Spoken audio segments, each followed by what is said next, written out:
आता अर्थातच स्वाती मकरंद गायकवाड या पुण्याच्या आहेत. पुण्याच्या ज्ञान प्रबोधिनी प्रशालाजी नवनगर विद्यालय निगडी इथे प्राथमिक विभागामध्ये त्या गेली 17 वर्ष प्राथमिक शिक्षक म्हणून काम करतात. ज्ञान प्रबोधिनी मध्ये माझी दोन्ही मुलं तिथेच शिकली, सदाशिव पेठेत, आणि नंतर छात्र प्रबोधनचंही काम मी नेहमी बघत होतो अनेक वर्ष. त्यामुळे या सगळ्या ह्याच्यामध्ये मनुष्य घडणं हेच खरं शिक्षण, हा जो काही विचार आहे तो या सगळ्या ज्ञान प्रबोधिनीमध्ये कायमच केला जातो. त्यांनी अर्थातच ज्ञान प्रबोधिनी आणि मातृ मंदिर विश्वस्त संस्था निगडी आयोजित राष्ट्रीय शिक्षण परिषदेमध्ये 2012 मध्ये त्या सहभागी होत्या. नंतर महाराष्ट्र विद्या प्राधिकरण पुणे यांच्यातर्फे बालभारती पूरक वाचन पुस्तकांच्या फेर मूल्यांकन तज्ञ समितीमध्ये त्यांनी 8 दिवस परीक्षणाचं काम केलं. यशवंतराव चव्हाण मुक्त विद्यापीठाच्या योग शिक्षक पदविका अभ्यासक्रम पूर्ण करून ती पदविकाही त्यांनी मिळवलेली आहे. 2021 मध्ये कोरोना काळामध्ये योग दिनानिमित्त मुंबई मनपा शाळेच्या 10वीच्या विद्यार्थ्यांना योगाचं महत्व या विषयावर त्यांनी मार्गदर्शनपर सेमिनार घेतला आणि वर्गात नेहमी त्यांना नवनवीन प्रयोग करणं, उपक्रमांवर आधारित शिक्षणावर भर देणं आणि लेखन, वाचन, मुलांच्या वर्तन समस्या, पालकांचे प्रश्न सोडवणे या सगळ्यावरती आधारित त्या काम करतात. आज अर्थातच नवीन शिक्षण धोरण येऊ घातलेलं आहे आणि त्या बाबतीतलं नाही म्हटलं तरी आपल्याला काय बदल होणार आहे आता शिक्षणामध्ये.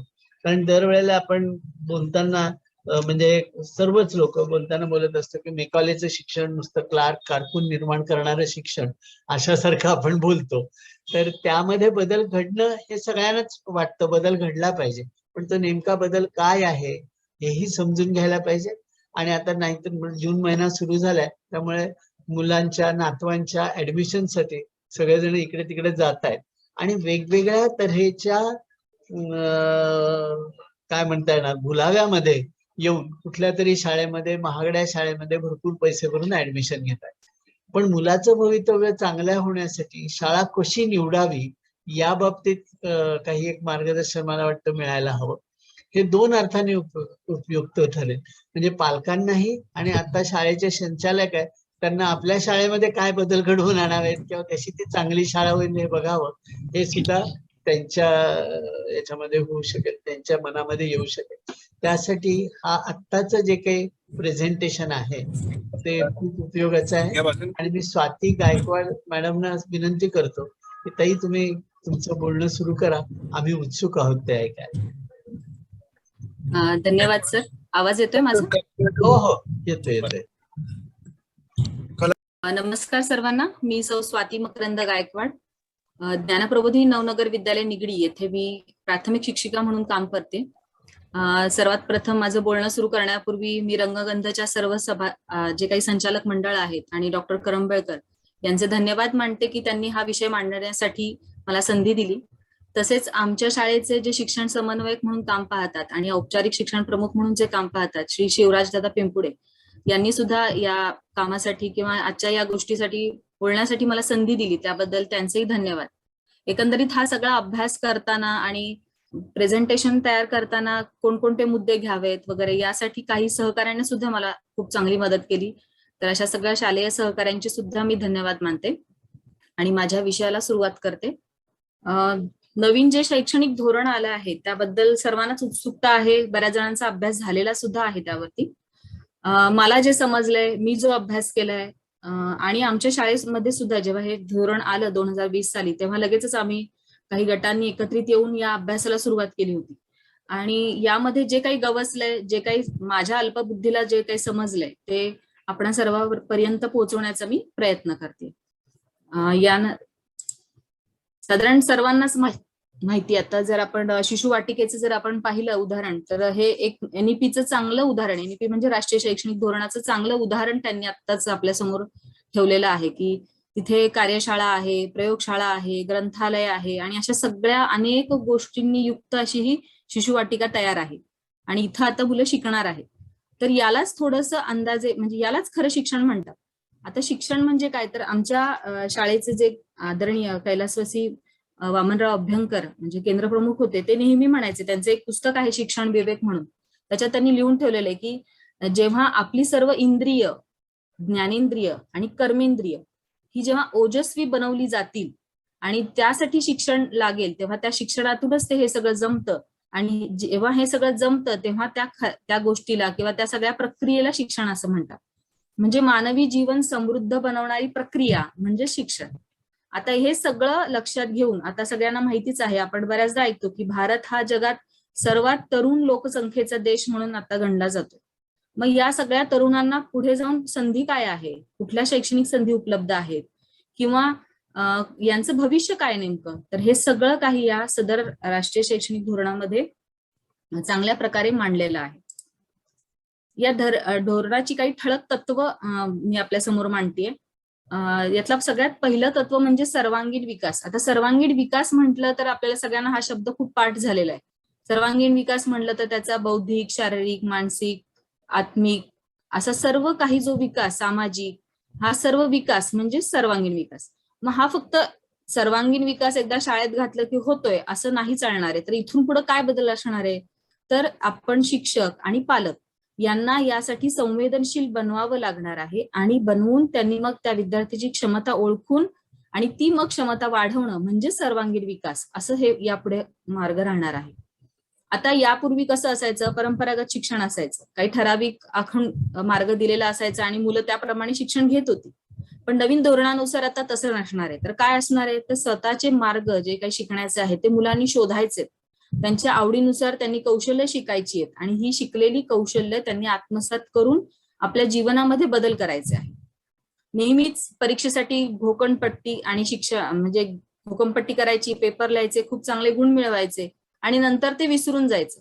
विनोबा भावे नेहमी या परीक्षांना रेचक म्हणायचे. रेचक म्हणजे काय, तर परीक्षा झाली म्हणजे जे काही आपण आता खाल्लेलं ते पचलंय आणि थोड्या दिवसांनी ते विसरून जायचे आता आपण, कारण या परीक्षेच्या कालावधीसाठीच आपण इतका आटापिटा करतो त्या अभ्यासाचा आणि नंतर ते विसरून जातो. तर आता या धोरणानुसार हे असं नसणार आहे. तर संकल्पना अतिशय क्लिअर असणं किंवा संकल्पना आकलन होणं खूप गरजेचं आहे, असं याच्यावरती भर दिलेला आहे.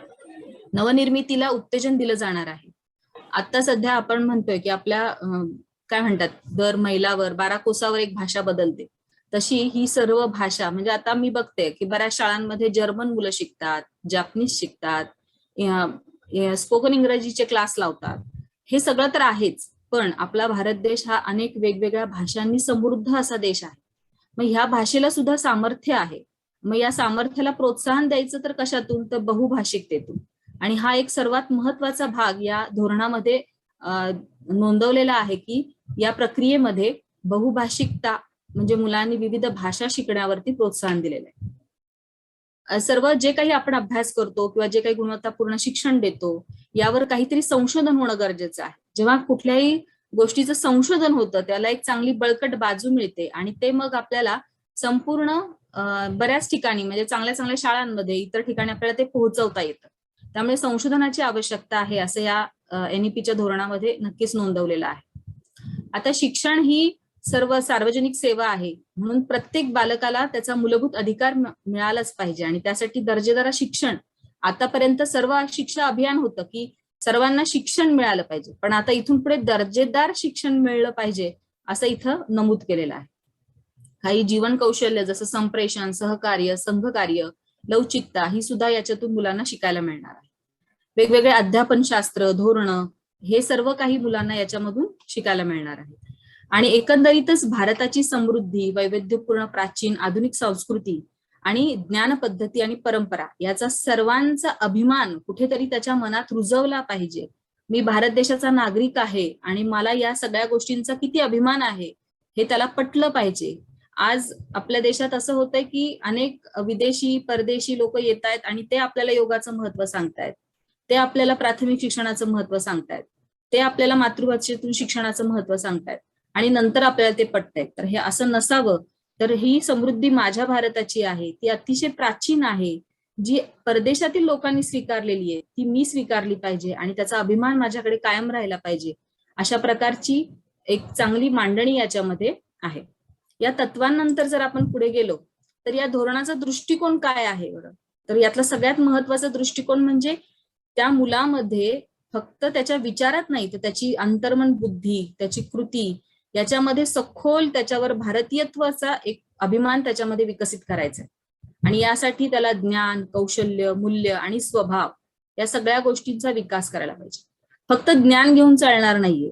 फक्त ज्ञान घेतले आणि आता कौशल्य खूप चांगली मिळवली, पण या कौशल्यांना नीतिमूल्यांची जोडच नाहीये, तर काहीच उपयोग नाहीये. त्यामुळे माझ्याकडे असलेलं ज्ञान मी कौशल्यपूर्ण मिळवलंय, पण माझ्याकडे नीतिमूल्य आहेत आणि माझ्या चांगल्या स्वभावाने मी ते सगळीकडे पसरवेल, तरच एक चांगला नागरिक घडू शकेल असं मला वाटतंय.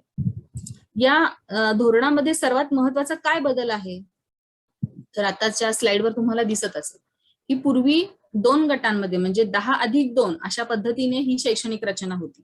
यामध्ये पहिली 10 वर्ष म्हणजे वयोगट 6 ते 16 होता आणि नंतरची जी शेवटची 2 वर्ष होती ती वयोगट 16 ते 18 म्हणजे 11वी-12वी.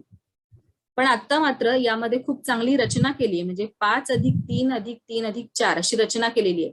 यामध्ये जर पहिली 5 वर्ष पाहिली तर ती पायाभूत तयारीची आहेत सर्व. यामध्ये अंगणवाडी, पूर्वशाळा आणि बालवाटिकेला 3 वर्ष दिलेली आहेत, म्हणजे वयोगट 3 ते 6. नंतर त्यानंतर 2 वर्ष पुढची दिलेली आहे ती वयोगट 6 ते 8 साठी, म्हणजेच पहिली आणि दुसरीसाठी.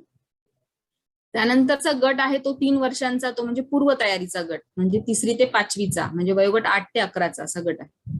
पूर्व माध्यमिकचा जो पुढचा गट आहे तो 3 वर्षाचा आहे, तो सुद्धा 11 ते 14 वयोगटाचा आहे आणि 6वी ते 8वी. आणि शेवटची जी 4 वर्ष आहेत ती आहेत 14 ते 18 वयोगटाची, म्हणजेच 9वी ते 12वी.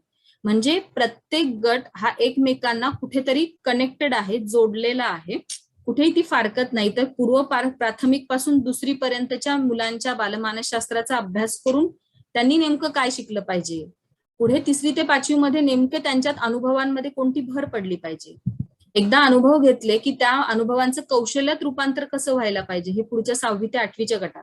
आणि ही जी मिळवलेली कौशल्य आहेत ती मी माझ्या पुढच्या आयुष्यामध्ये व्यावसायिक रूपामध्ये किंवा माझ्या एकंदरीत प्रगतीसाठी कशी वापरू शकेल, अशी ही 4 वर्ष म्हणजे 9वी ते 12वीची वर्ष. तर अशी खूप सुंदर मांडणी या शैक्षणिक रचनेची या धोरणामध्ये केलेली आहे. आम्ही जेव्हा शाळेमध्ये हा अभ्यास सुरू केला तेव्हा याला काहीतरी दिशा असावी, काहीतरी अंगांनी अभ्यास करावा, म्हणून आमच्या वरिष्ठांनी ह्या समोर तुम्हाला ज्या स्क्रीनवर 10 मुद्दे दिसतात, या अशा 10 मुद्द्यांचा आम्हाला अभ्यास करायला सांगितला.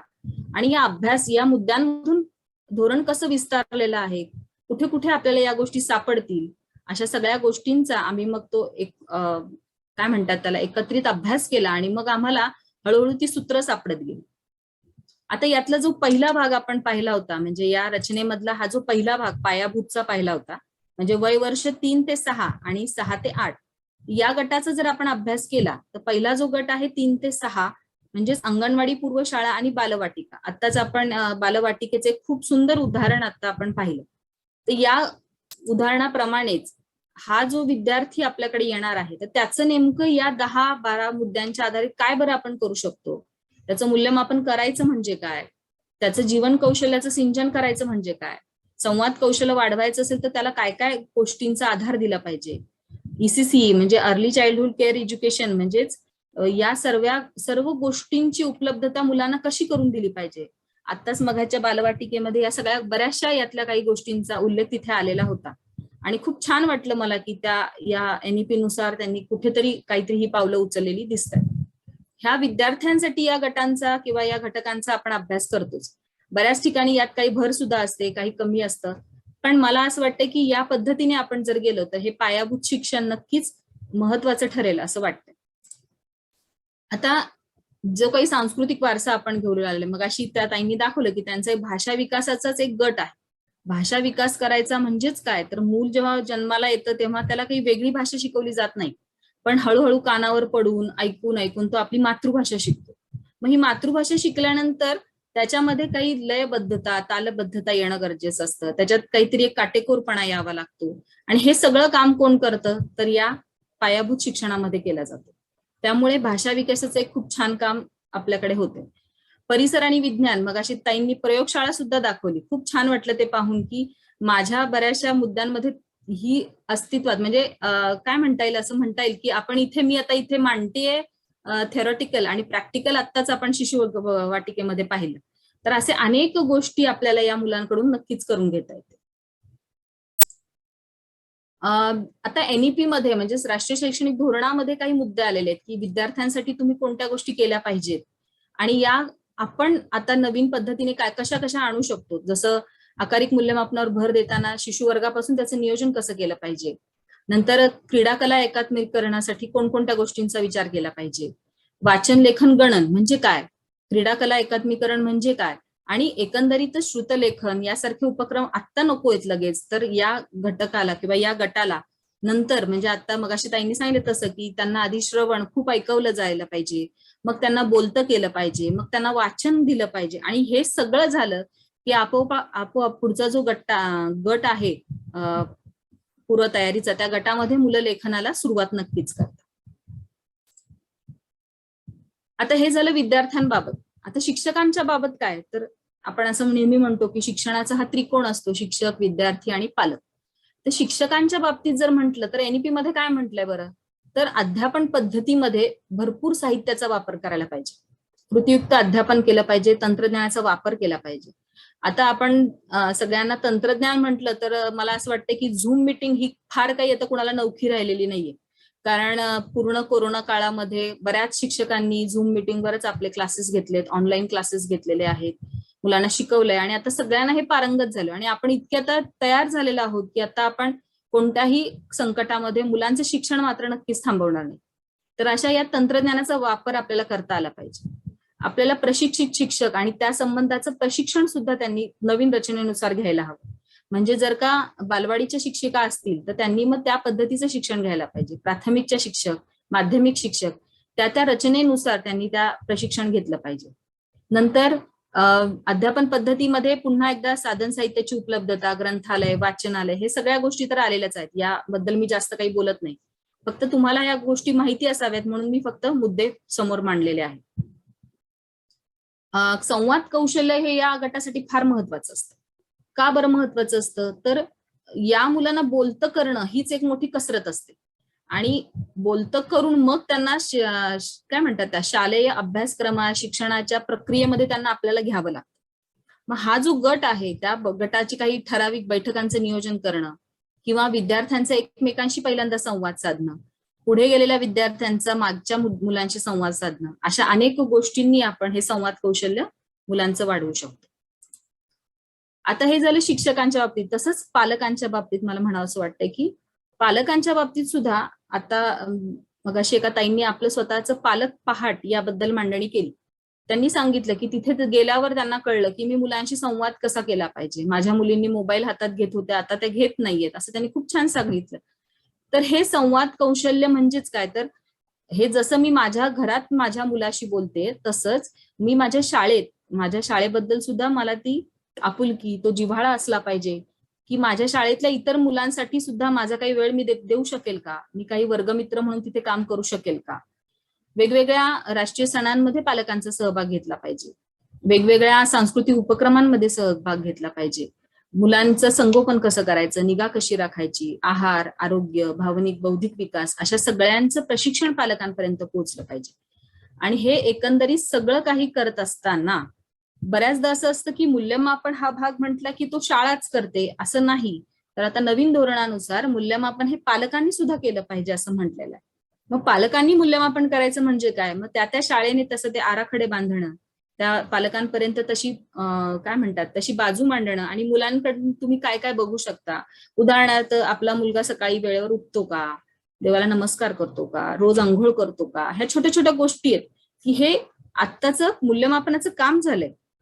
पूर्वी हे एकत्रित कुटुंबामध्ये सहज व्हायचं, कोणी ना कोणी लक्ष देत असत, पण आता सहज ते शक्य होत नाही. त्यामुळे आपल्याला ते मूल्यमापनात आणून किमान त्या सगळ्या गोष्टींचा पाठपुरावा केला पाहिजे, जेणेकरून या सगळ्या गोष्टी पालकांसाठी सुद्धा अनुकूल राहतील. पुढचा जो गट आहे पूर्वतयारीचा गट, म्हणजेच इयत्ता पहिली आणि दुसरीचा गट. मगाशी मी म्हटलं तसं तो शिशुवर्ग, बालवर्ग, अंगणवाडीचा गट, आणि आता हा पहिली दुसरीचा गट. यामध्ये सुद्धा अशा अनेक गोष्टी मी काही कीवर्ड्स म्हणतात त्या पद्धतीने इथे मांडण्याचा प्रयत्न केलेला आहे की एक मिनिट, पूर्वतयारीचा गट, की यामध्ये काय असणार आहे, सत्र पद्धती असणार आहे, मुलांना प्रकल्प पद्धती असणार आहे, अनुभव शिक्षणावर जास्त भर दिला जाणार आहे. वेगवेगळे अनुभव देऊन मुलांना शिकवलं जाणार आहे. डिजिटल अध्यापन असणार आहे. सामाजिक जाणीवेचा विकास असणार आहे. मग ह्या सगळ्या गोष्टींचा NEP मध्ये आता उल्लेख केलेला आहे. त्याचा आता मार्ग सुरू झालेला आहे. आणि हे सगळं करत असताना आपण एक पालक म्हणून, आपण एक शिक्षक म्हणून, आपण एक संस्थाचालक म्हणून या प्रत्येक शब्दाला किती फुलवू शकतो याचा विचार नक्कीच करू शकतो. पुढचा जो गट आहे तो म्हणजे पूर्व माध्यमिकचा गट. पूर्व माध्यमिकच्या गटात जर आपण पाहिलं तर वय वर्ष 11 ते 14चा हा गट आहे. यामध्ये सर्व विषयांची ओळख असते. त्यांना चर्चात्मक पद्धतीने शिकवलं जातं. वेगवेगळ्या अमूर्त कल्पनांचं शिक्षण, आतापर्यंत जे दिसतंय त्याचं शिक्षण मिळत होतं, आता जे दिसत नाही त्या अमूर्त कल्पनांचं शिक्षण यावरती जास्त भर दिलेलं आहे. कृतीयुक्त शिक्षण इथे सुद्धा आहे. चारित्र्य घडण हा खूप महत्वाचा विषय पूर्व माध्यमिक गटासाठी इथे मांडलेला आहे. आणि सध्या 21व्या शतकातील जी कौशल्य आहेत, म्हणजे आता सध्या आर्टिफिशियल इंटेलिजन्स असा एक विषय येतोय. अशा अनेक गोष्टींचं कौशल्य मुलांनी आतापासूनच आत्मसात करावं असा त्याच्यामध्ये उल्लेख केलेला आहे. पुढचा जो गट आहे तो म्हणजे माध्यमिक गट. म्हणजे या गटामध्ये आपण जर पाहिलं तर थोडा वरचा गट आहे, 9वी ते 12वीचा गट आहे, थोडासा शाळा आणि पुन्हा लगेच समाज, अशा सगळ्यांना जोडणारा हा गट आहे. आणि या गटामध्ये मुलांना सामाजिक न्याय किंवा वैज्ञानिक प्रगती काय काय झालेली आहे, सांस्कृतिक जोपासना कशी करायची, अशा अनेक गोष्टींचा आढावा त्यांना इथे घ्यायचा आहे. आणि म्हणून माध्यमिक गटामध्ये थोडेसे वरचे विषय आहेत, पण हे सुद्धा या प्रत्येक विषयाला मी हे जे शब्द लिहिलेले आहेत, उदाहरणार्थ राष्ट्रीय एकात्मता, मग राष्ट्रीय एकात्मता या मुलांसाठी कशी करायची, मग त्यासाठी काय उपक्रम करायचे, असे अनेक गोष्टींवर आपल्याला नक्की काम करता येईल.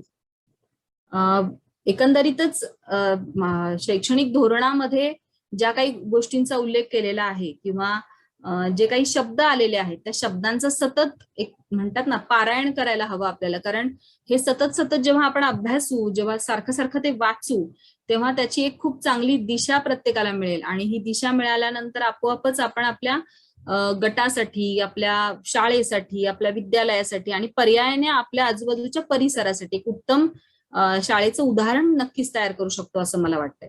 खूप छोट्या छोट्या गोष्टी याच्यामध्ये आलेल्या आहेत आणि त्या प्रत्येक गोष्टींचा आपण विचार करूयात, त्याचा अभ्यास करूयात, त्यावरती काम करूयात, त्याचे उपक्रम योजूयात. आणि हे जेव्हा एकत्रित गटाने काम होईल, आज रंगगंधच्या संगतीने हे सांगण्याचं इथे संधी मिळाली, पण जे कोणी ऐकत असतील किंवा ज्यांना संस्थेबद्दल किंवा संस्थेसाठी काही काम करायचं असेल, त्यांनी या गोष्टींचा एकेका शब्दाचा जरी अर्थ लक्षात घेऊन तसं काम सुरू केलं तर एक खूप मोठं काम आपण राष्ट्रीय शैक्षणिक धोरणातून नक्कीच उभं करू शकतो असं मला वाटतंय.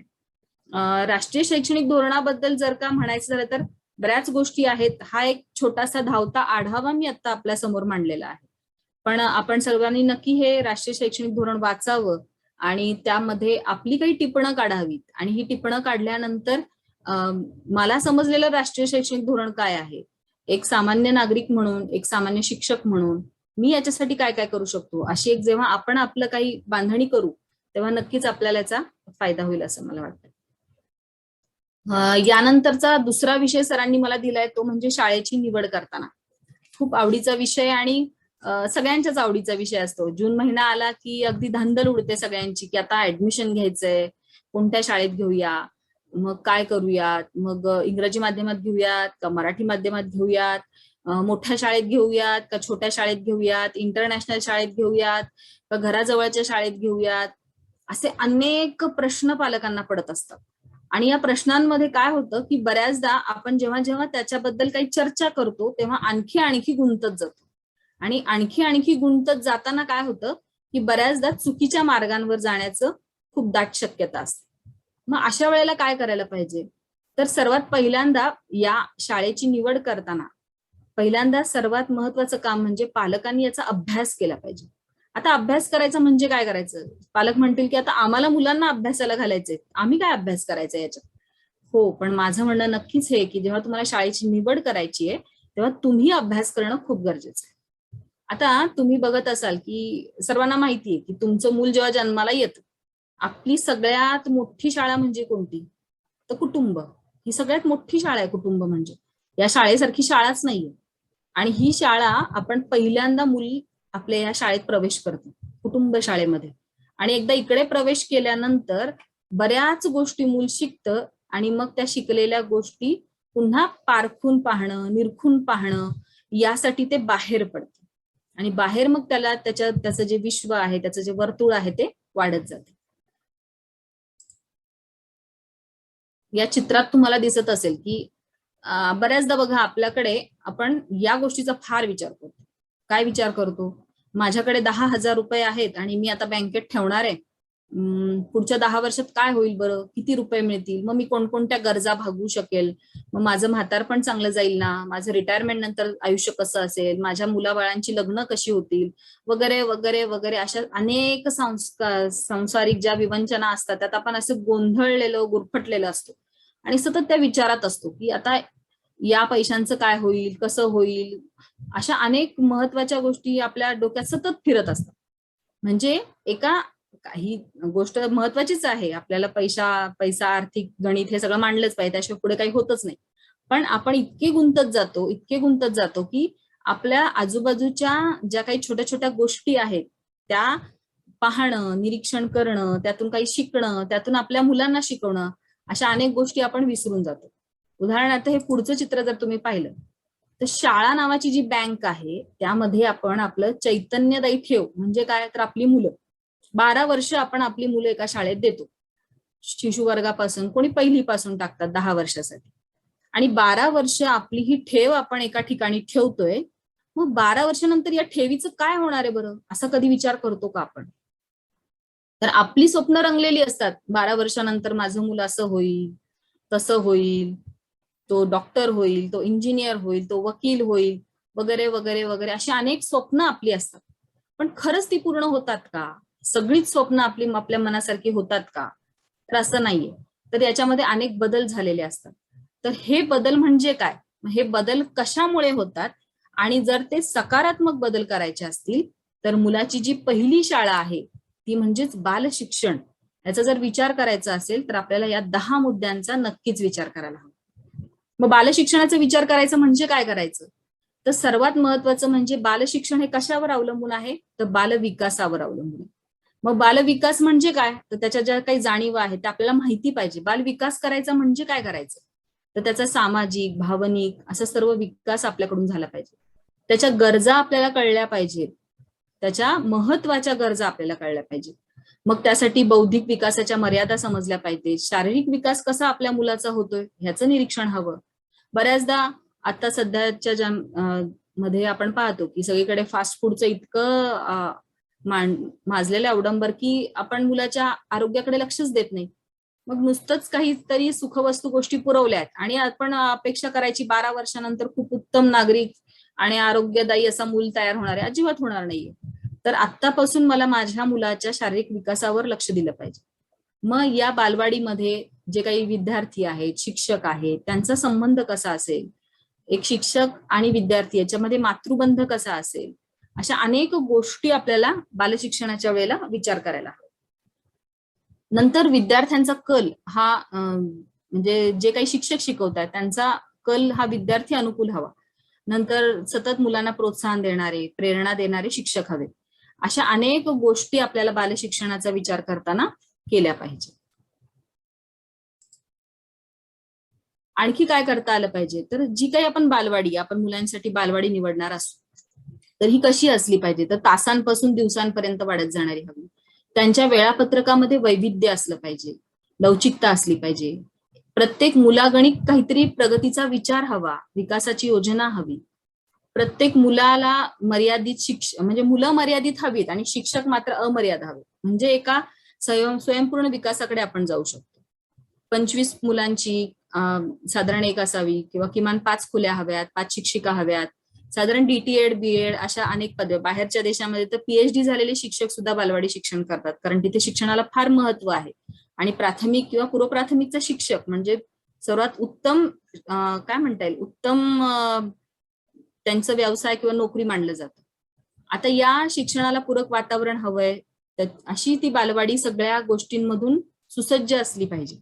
शिक्षणात कुटुंब, पालक हे सगळे गृहीत धरले पाहिजेत नाहीतर एकदा बालवाडीच्या गेटच्या आत मूल गेलंय आणि महिन्यानंतरच आपल्याला त्या ताईंशी किंवा शिक्षकांशी बोलता येतंय, आपल्याला संपर्क साधता येतोय, आपलं मूल काय करतंय हे बघण्याला जमत नाहीये, तर मग काही त्यात मजा नाहीये. त्यामुळे आपलं मूल कसं शिकतंय हे आपल्याला बघता आलं पाहिजे.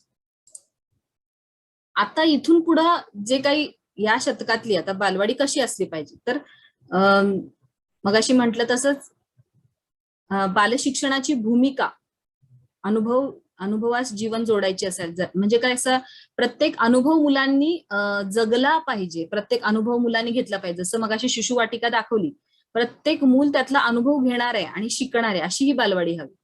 त्यानंतर शिक्षणाला पूरक असं वातावरण आणि व्यक्तिमत्व विकास हे मुळात त्या बालवाडीचं ध्येय असलं पाहिजे. वर्ग शिक्षणावर भर पाहिजेच, पण हळूहळू मधून मधून बाह्य शिक्षण सुद्धा दिलं पाहिजे. या सगळ्या गोष्टी यामध्ये आल्या पाहिजे. आता बालवाडीचं जर का आणखी पाहिलं तर पर्यावरणाचं भान हवं. आज जागतिक पर्यावरण दिनानिमित्त किंवा आज सरांनी आपल्याला सांगितलं की आपण सर्व काही ज्या पर्यावरणात राहतोय ते कसं संतुलित राहायला पाहिजे, त्यासाठी अनेक जण काम करतायत, जसं शून्य कचऱ्याचं ते काम करतायत.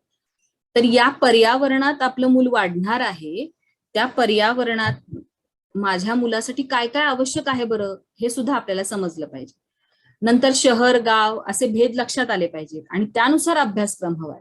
म्हणजे आता मी ज्या अंगणवाडीमध्ये किंवा ज्या बालवाडीत शिकवते तर ती कुठल्या ठिकाणी आहे, माझ्या आजूबाजूचा परिसर काय आहे, कोणत्या गोष्टी मी मुलांना सहज दाखवेल. मी खेड्यात असेल तर मी शेत लगेच दाखवेल, मी बैलगाडी दाखवेल, मी घुंगुरमाळा दाखवेल, मी शहरात असेल तर मग मी त्यांना एखादा तलाव दाखवेल, बाग दाखवेल. तर अशा आजूबाजूच्या परिसरावर अवलंबून आपल्या अभ्यासक्रमाचं नियोजन असलं पाहिजे. जी विशेष मुलं आहेत त्यांच्याकडे विशेष लक्ष द्यायला हवं. गरजांवर आधारित शिक्षण हवंय. कोणती गरज आहे बरं आता या घटकाला किंवा इथल्या समाजातल्या मुलांना, त्या पद्धतीने शिक्षण हवं. शिक्षक हा मार्गदर्शक भूमिकेत असला पाहिजे, त्यांना मदतनीस हवेत आणि हे सगळं करत असताना मुलं मात्र सगळी सक्रिय असली पाहिजे, अशी रचना याच्यामध्ये असावी. प्रकल्पांवर आधारित शिक्षण असलं पाहिजे. आमच्या शाळेमध्ये मला एक चांगलं कौतुक म्हणजे करावंसं वाटतं की आमच्याकडे जी बालवाडी आहे तिथे प्रकल्पांवर आधारित शिक्षण घेतलं जातं. म्हणजे काय, तर जून महिना आहे तर जून महिन्यात पाणी हा एक विषय घेतला आणि पाण्यावरती सगळा प्रकल्प. मग त्या पाण्यावरची गाणी, त्या पाण्यावरची चित्र चिकटवायची, त्या पाण्याचे आवाज ऐकवायचे, त्या पाण्याचे विविध रंग दाखवायचे, पाण्यात वेगवेगळ्या वस्तू मिळवल्यावर काय होतं, पाण्याचे प्रयोग करून दाखवायचे, वगैरे वगैरे वगैरे. म्हणजे एक विषय घेऊन महिनाभर मुलं त्याचा अभ्यास करतात. असं एक शिक्षण आपल्याला मुलांना देता येईल. इथे मी या बॉक्समध्ये लिहिले, तुम्हाला नक्की लक्षात येत असेल की बालवाडी विकसित करणं म्हणजेच देशाच्या भविष्याचं नियोजन करणं. आणि हे जेव्हा आपल्या सगळ्यांना कळेल तेव्हा आपला एक खूप मोठा सोन्याचा दिवसच म्हटला पाहिजे. आता हे सगळं बालवाडीचं झालं. आता काही जण पहिलीला ऍडमिशन घेतात. मग पहिलीला प्रवेश घेतल्यानंतर पहिलीच्या शाळांमध्ये नेमकं काय काय व्हायला पाहिजे किंवा प्राथमिक शाळांमध्ये नेमकं काय काय व्हायला पाहिजे, अशा काही गोष्टी मी इथे थोडक्यात मांडलेल्या आहेत. मुलांचा स्नायूंचा विकास झाला पाहिजे, कारक कौशल्यांचा विकास झाला पाहिजे. आपले कुटुंबाबाहेरचे लोक, माझ्या वर्गातले मित्र मैत्रिणी, माझे शिक्षक, या सगळ्यांबरोबर मी समूह जीवनाचा संस्कार झाला पाहिजे. आणि हे सगळं करत असताना भारतीयत्व विसरलं नाही पाहिजे. मला सृष्टीशी संवाद करता आलं पाहिजे, मला झाडापाण्याशी बोलता आलं पाहिजे, मला सूर्याशी बोलता आलं पाहिजे, मला आजूबाजूच्या व्यक्तींशी बोलताय, मला पक्ष्यांची भाषा कळली पाहिजे. असं छोटं छोटं छोटं छोटं शिक्षण म्हणजेच प्राथमिक शिक्षण आहे. नावडत्या पण चांगल्या सवयी मुलांना शिकवल्या पाहिजे. म्हणजे काय, तर मुलांना सकाळी लवकर उठायला आवडत नाही, पण नाही शिकलं पाहिजे. वेळेत दात घासणं आवडत नाही, पण शिकवलं पाहिजे. खाल्ल्यानंतर चूळ भरणं आवडत नाही, पण शिकवलं पाहिजे. अशा अनेक गोष्टी आहेत की ज्या त्यांना आवडत नाही, पण त्या चांगल्या सवयी म्हणून आपण त्या नक्की शिकवल्या पाहिजेत. आणि याचा विचार जिथं होतो, ज्या शाळेमध्ये होतो, असं प्राथमिक शिक्षण मुलांना नक्की मिळालं पाहिजे.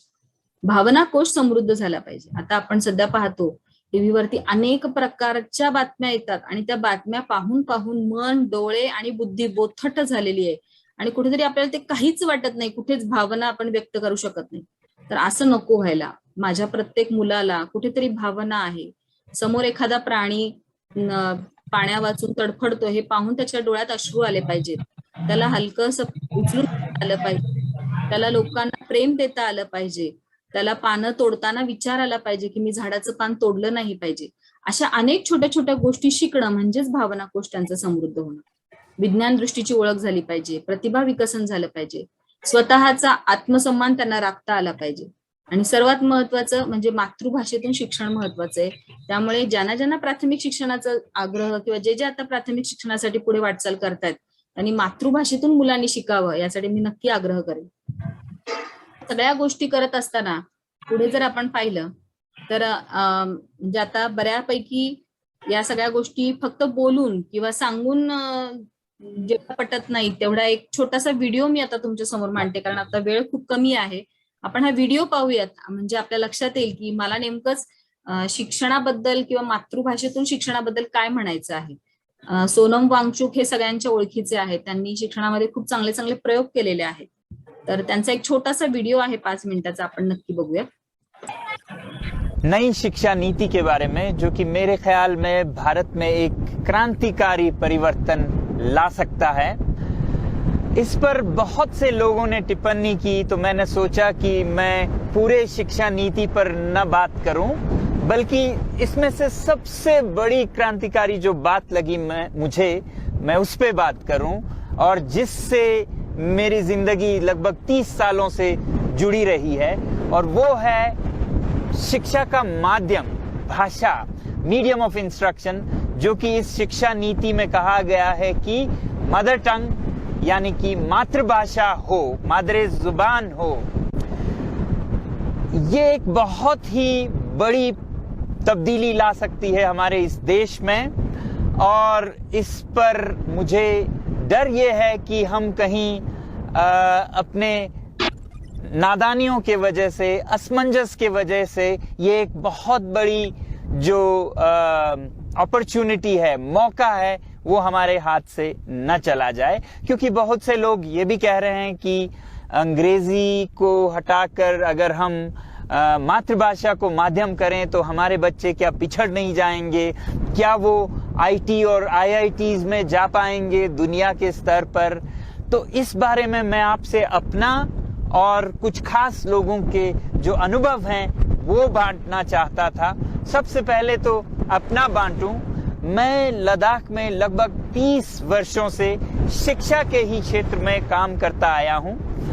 जब मैं इंजीनियरिंग कर रहा था उस दौरान और उसके ठीक बाद से ही लद्दाख के शिक्षा के हालात को सुधारने में लगा रहा, और हालात उस समय 80 के दशक में कुछ इस तरह का था जहां की बच्चे शिक्षा के भार के नीचे दबे जा रहे थे और सीख बहुत कम रहे थे, बल्कि जो कुछ यहाँ का पर्यावरण और यहाँ की संस्कृति सिखाती है वो भी भूल रहे थे। और भाषा की हालत, शिक्षा माध्यम की हालत कुछ इस तरह थी जहां एक लद्दाखी बच्चे को घर में माँ एक सेब दिखाकर बोलती खुशू, और फिर स्कूल में जाते तो वहां मास्टर जी शुरू के कक्षाओं में उर्दू मीडियम हुआ करता था, तो एक सोटी लेके बोलते थे सेब, बच्चा परेशान। और फिर 6 साल के बाद ये मास्टर भी नए सिरे से एप्पल बोलने लग जाते थे। बच्चे बिल्कुल परेशान और पिस जाते थे इस प्रणाली में, और हैरानी की बात नहीं है कि फेल हो जाते थे लगभग 95%। तो लद्दाख में इन हालातों से जूझता हुआ 30 सालों से आया हूं। तो जब ये नई शिक्षा नीति मेरे हाथ लगी तो मेरे खुशी का तो ठिकाना नहीं रहा। जिन भी बातों पर हम वकालत करते आए हैं बदलाव की, वो सब इस नीति में थी। हाँ, कुछ चीजें बहस के लिए भी हैं, खासकर उच्च शिक्षा के बारे में, मगर ये तो होनी भी चाहिए, जिस पे कि मैं अगले किसी अंक में बात करूंगा। मगर सबसे बड़ा परिवर्तन, क्रांतिकारी परिवर्तन मुझे लगा ये कि इस दस्तावेज में मातृभाषा को माध्यम, मीडियम ऑफ इंस्ट्रक्शन बनाने की बात कही गई है। अब मातृभाषा दिल्ली में हिंदी हो सकती है, तो पंजाब में पंजाबी, तो तमिलनाडु में तमिल और बंगाल में बंगाली। यही खूबसूरती है भारत की विविधता को बनाए रखने की और बच्चों को अच्छी तरह से हर ज्ञान का पकड़ बनाने की। अब कुछ लोग ये भी कह रहे हैं कि ये एक विवादास्पद, कंट्रोवर्शियल बात है कि अंग्रेजी पर हमारा अगर पकड़ चला जाए तो हमारे बच्चे पिछड़ जाएंगे।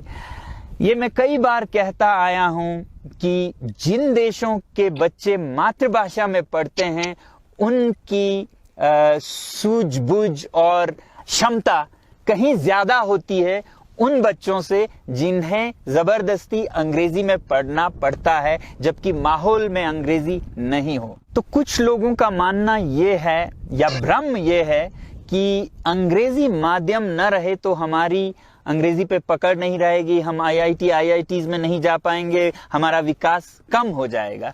तो भ्रम तो एक तरफ आंकड़ों पे जाते हैं। आइए देखते हैं विश्व के कैसे देश कैसा विकास कर रहे हैं। आप ही बताइएगा इनमें से दुनिया के सबसे आर्थिक रूप में सफल और अमीर 20 देश भाषा के दृष्टि से क्या प्रयोग करते हैं। तो नंबर 1 पे स्विट्जरलैंड है, जहां पर मातृभाषा उनकी जर्मन, फ्रेंच और इटालियन है, वही प्रयोग करते हैं। और नंबर 2 पे नॉर्वे, जहां पर नॉर्वेजियन भाषा का प्रयोग होता है, अंग्रेजी नहीं। और नंबर 3 पे यूनाइटेड स्टेट्स है, जहां अंग्रेजी वाकई बोली जाती है हर घर घर में, तो उस माध्यम का, उस मातृभाषा का प्रयोग करते हैं। इसी तरह अगर हम डेनमार्क, सिंगापुर, स्वीडन, ऑस्ट्रेलिया का देखें तो यहाँ जो भाषाएं बोली जाती हैं वही कक्षाओं में और दफ्तरों में प्रयोग की जाती है।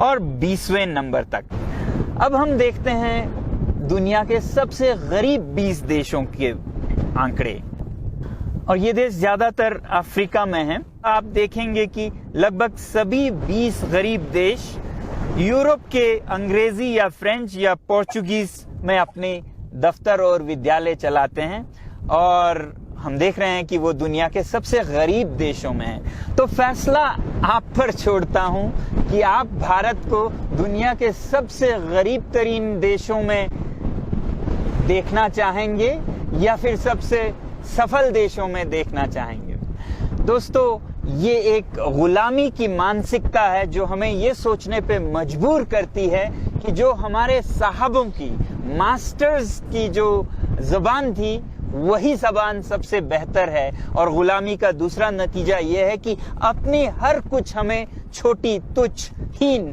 दिखने लगती है, चाहे वो हमारी भाषा हो, वेशभूषा हो या संस्कृती।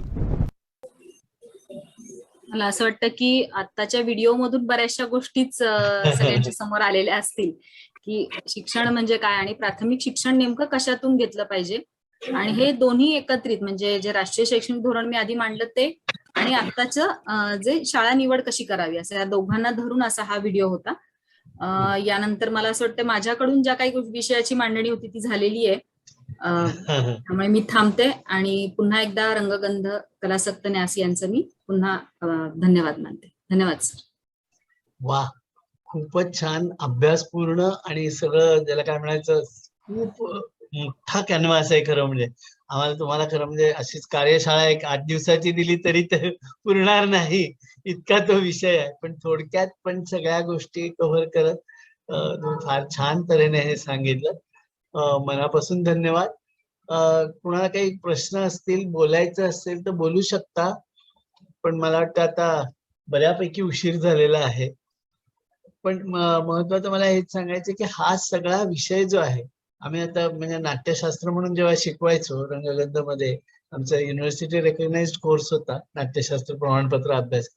पण त्यावेळेला जे जे विद्यार्थी आमचे पुढे गेले, म्हणजे वेगवेगळ्या क्षेत्रात गेले, त्यांनी तेच सांगितलं की हे कम्युनिकेशन स्किल्स आहेत, व्यवस्थापन कौशल्य आहे, माणसाचं माणसाशी जोडून सांघिक काम करण्याच्या गोष्टी आहेत, ह्या सगळ्या गोष्टी खऱ्या म्हणजे महत्वाच्या आहेत। म्हणजे शाळेमधनं मिळालेली डिग्री, कॉलेजमधनं मिळालेली डिग्री आणि त्यापेक्षा इथे आम्ही याच्यामध्ये जे शिकलो किंवा इव्हन ज्ञान प्रबोधिनीचं छात्र प्रबोधन असेल किंवा इतर गोष्टी असतील, त्याच्यामध्येही मुख्य हेच शिकवलं जातं। अर्थात काही गोष्टींच्या बद्दल कसं हे मांडावं हा प्रश्न आहे। मी जेव्हा काही लोकांशी बोलताना म्हटलं की अरे हे असं पाहिजे, ज्ञान प्रबोधिनीसारखी शाळा प्रत्येक ठिकाणी असायला हवी, तर त्यावेळेला म्हणतात नाही नाही, आपल्या सुरुवातीला परिस्थिती अशी होती की लोक इतके शिक्षितच होते, म्हणजे त्यांना साधं बेसिक गोष्टी येत नव्हत्या, भाषा नव्हती, बोलणं नाही, काहीच येत नव्हतं। त्यावेळेला ही तात्या पंतोजी मेथड उपयोगाचीच होती, अशासारखं काही लोकांचं म्हणणं आहे। पण मला असं एक वाटतं की संधी प्रत्येकाला मिळायला पाहिजे सर्व प्रकारे विकसित होण्याची, ज्यांनी त्यांनी ज्याच्या त्याच्या पद्धतीने ते घ्यावं. आणि मग तर आपलं एक निदान या दिशेनं एक खूप चांगलं पाऊल या नवीन शैक्षणिक धोरणातनं मिळालेलं आहे, पुढे आलेलं आहे. ते छान आहे. आणि शाळा हे करताना ह्याचाच विचार अधिक व्हायला पाहिजे. माझं मूल अधिक विकसित कसं होईल, माणूस म्हणून अधिक चांगलं माणूस कसं होईल. आणि आत्ताच्या ह्या सगळ्या गोष्टी जे कोण आता उपस्थित आहेत त्यांना वाटत असेल की आपल्या अनेक आणखी लोकांपर्यंत पोहोचावं, तर आमचं रंगगंध कलासक्त न्यास असं इंग्रजीत लिहिलं की हे येते, आमचं युट्यूब चॅनल येतं. त्याच्यावर उद्या संध्याकाळपर्यंत हे सगळे व्हिडिओ आपण एडिट करून त्या पद्धतीनं याच्यावरती उपलब्ध असतील. ते बघा. आमचं चॅनल सबस्क्राईब करा. नियमितपणे त्याच्यावर वेगवेगळे असं जगणं समृद्ध करणारं एक असं सुंदर असं जगणं असतं राजा वगैरे वेगवेगळे सेक्शन्स आहेत. आणि ते प्लेलिस्टमध्ये जुने पण व्हिडिओ आहेत, आधीचे व्हिडिओ आहेत आणि नवीन पण नियमितपणे काहीतरी त्याच्यामध्ये लोक पाठवत असतात. आम्ही ते तिथे सादर करत असतो. तर तेव्हा सगळ्या वक्त्यांना, श्रोत्यांना, प्रेक्षकांना मनापासून धन्यवाद. आणि आजचा कार्यक्रम आपण आता इथेच थांबवूया. पुढच्या रविवारी 5 वाजता आम्ही मराठी नाटकातील सौंदर्य स्थळे या विषयावर चंद्रशेखर ठाकूर यांनी एक वेगवेगळे प्रेझेंटेशन ते करणार आहे. तर पॉझिटिव्हली आपण परत एकदा याच संख्येनं याच पद्धतीने उपस्थित राहा आणि आमच्या कार्यक्रमाचा आस्वाद घ्या.